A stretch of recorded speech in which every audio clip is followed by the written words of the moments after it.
Town Teachers, this is Katie Burgess, and today I wanted to tell you guys a little bit about this great app. It's a part of Google Tools for Education. It's called Google Drawings. Now, Google Drawings is one of the Google tools I feel like is kind of underrated, but you can make some pretty awesome things with Google Drawings. It's a great, simplified desktop publishing app.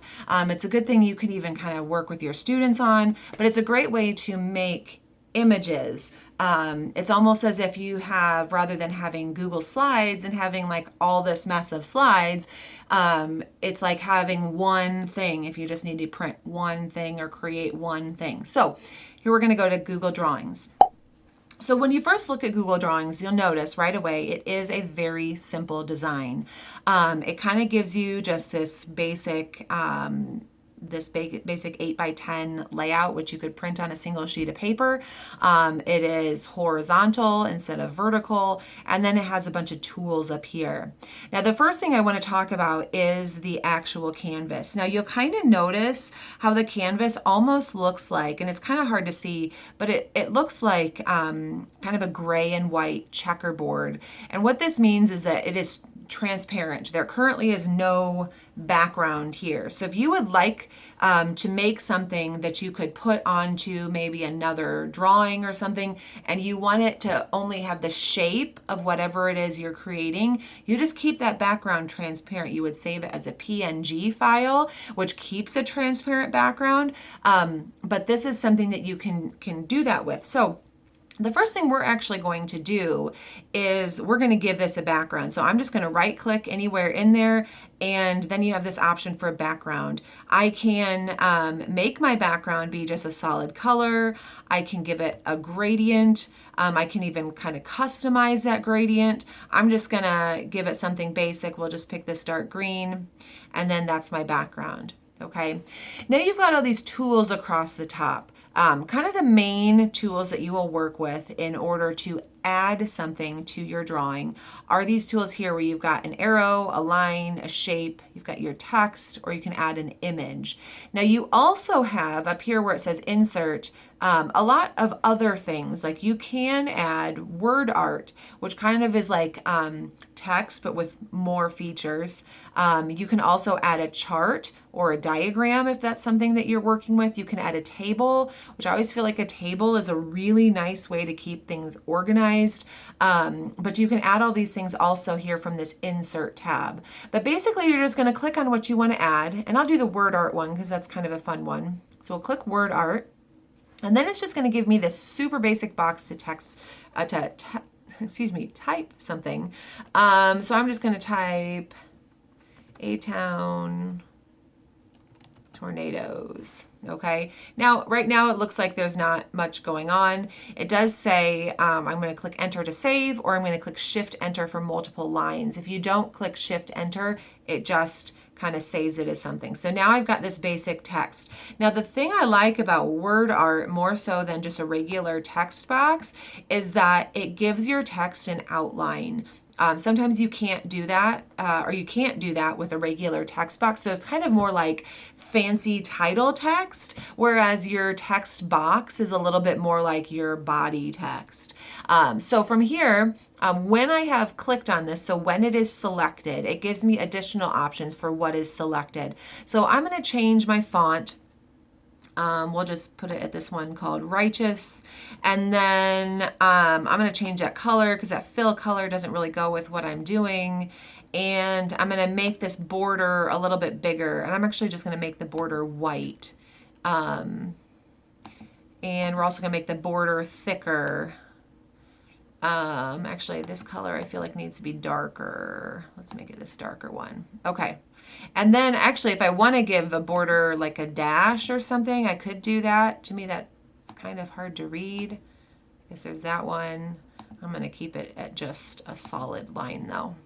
And then I can change the way this is shaped quite a bit. Like maybe I want this just to be kind of big and bold and take up most of the page. Ooh, that's too stretched. So we're going to stretch it a little bit less. Okay, so now we've got it like this. You also kind of notice as I move it around, it gives you guidelines. So if I want to make sure this is right in the center, when I'm holding it in the center, you'll see that kind of red line show up. so that you know you can drop it there and then it's in the center. The other thing that I see people sometimes struggle with is how to make sure you're doing the right thing with your cursor. One thing to always remember, whether you're using this or Google Slides or a lot of other desktop publishing apps or programs out there, anytime your cursor, so which is like your mouse, the what you can see of your mouse, the visible part of it on your screen, when your cursor looks like this, where there's, it's the up and down, side to side arrows, you've got the 4 arrows, that means you are the function that it can do is move. So you can drag when your cursor looks like the 4 arrows, okay?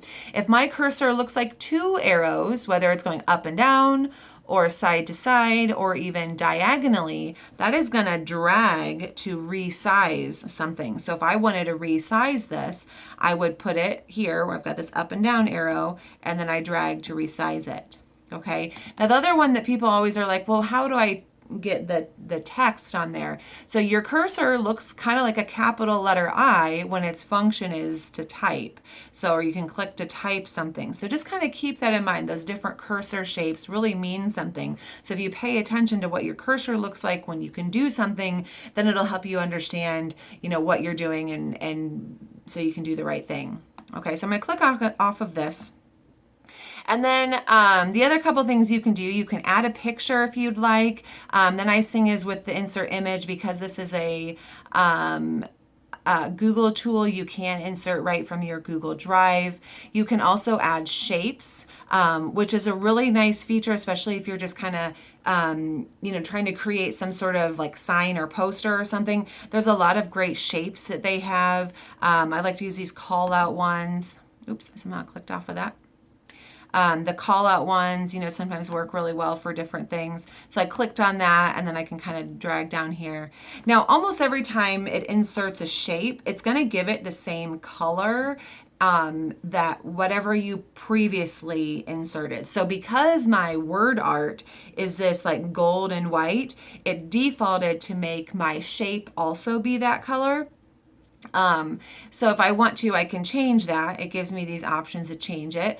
But it also gives me the option anytime you add a shape to kind of also use it as a text box. So if you wanted to fill this in with text, now you actually have a feature where you can, like it's showing you all these tools for text up here that you can actually put inside this shape. I've just double click and now I've got a cursor where I can start to type something. So that's kind of a nice feature with the shapes too. The other thing with shapes, let me click back on it. You'll kind of notice down here at the bottom, there is this little gold diamond with the shapes on here. These are vector art, so basically you can kind of alter the way it looks quite a bit. So if I want to alter this, maybe I need this point to be longer, I can click on that and drag it down. Maybe it just doesn't quite fit. But basically that is Google Drawings. Once you have created something in Google Drawings, you kind of mess with those different tools and get something going. Obviously you can print your image, but the thing I really like about Google Drawings is that, well, number one, I love that it just auto saves to your drive. So I would want to give this a name, and it's going to save this immediately in my drive. I can also organize where it is in my drive by clicking on this little folder here. I always recommend having an organized Google Drive. I think that's super important. In this day and age, our file management is really happening in these cloud servers. So it's important to understand how to organize those. So you can put it in a folder or kind of put it where you need it to be. But the thing that's really great about Drawings is how you can save it. Now, if I've actually created things in Google Drive that I sent to a shirt printer to have printed, but obviously I'm not going to send them a Google Drawings file. So I come to here where it says file, and I can download this thing that I have made in a variety of options.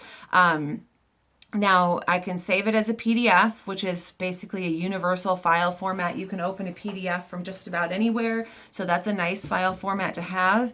You can save it as a JPEG, which is your basic photo or picture file.